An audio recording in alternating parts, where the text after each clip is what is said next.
नमस्कार, सायराज सावंत. आज सकाळी उठल्यानंतर जो व्हॉट्सअपला मेसेज बघितला तो पहिलाच एक मेसेज आला होता की योनोचा SBI योनो अपडेटचा KYC अपडेट करा असा मेसेज आलेला. बघितलं तर सगळ्या ग्रुपवरती तोच मेसेज. एक मित्र आहे सुफिया मोमिलकर म्हणून, त्याच्या नावाने आला होता, पण त्याचं जे DP होतं ते SBI नावाने होतं. बघितलं पण खालती ती APK फाईल म्हणून होती की ते डाउनलोड करा आणि त्यांनी ते त्याच्यात मेसेज लिहिलेलं होतं की तुमचं आधार कार्ड किंवा पॅन कार्ड लिंक करा, नाहीतर तुमचं अकाउंट बंद होईल वगैरे.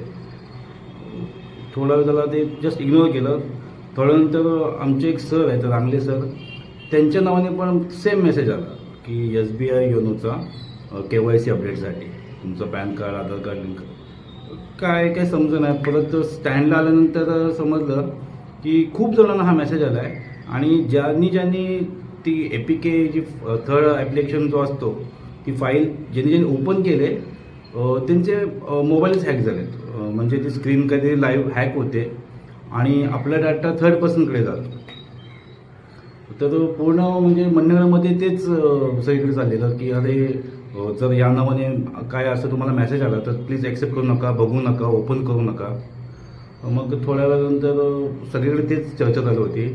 मी थोडं यूट्यूबला आणि गुगलला जाऊन मग ते सर्च केलं की अरे काय आहे भानकडे बघूया. त्यानंतर ते सर्च केल्यानंतर असं समजलं की हा खूप मोठा स्कॅम आहे योनोचा.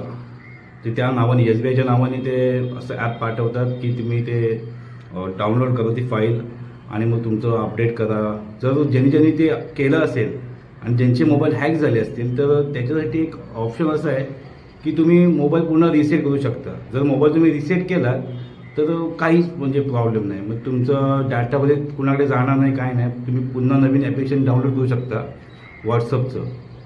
तर मंडळामधल्या आणि बाहेरच्या पण जे लोक आहेत की त्यांच्यासोबत असं घडलेलं आहे किंवा त्यांना असे मेसेज येत आहेत, एक तर ते कृपया ओपन करू नका आणि चुकून जर ओपन झाले असतील तर मोबाईल रिसेट करा. आणि जास्तीत जास्त लोकांना हा माझा पण व्हिडिओ तो शेअर करा की कसं माणूस घाबरतो असं नाही की अरे काय आता माझ्या बँकेचे पैसे उडतील, मी ते हे केले ते. तर प्लीज जास्त घाबरू नका. जर असं काही झालं असेल तर मोबाईल रिसेट करा आणि तुम्ही परत ते यूज करा. आणि तो मेसेज आला असेल तर जवळच्या पोलीस स्टेशनला किंवा काय तुम्ही जिथे पुढे तुम्ही इन्क्वायरी करू शकता किंवा रिपोर्ट करू शकता, तर ते प्लीज लवकर रिपोर्ट करा.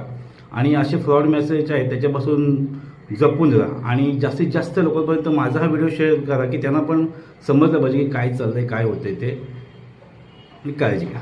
धन्यवाद.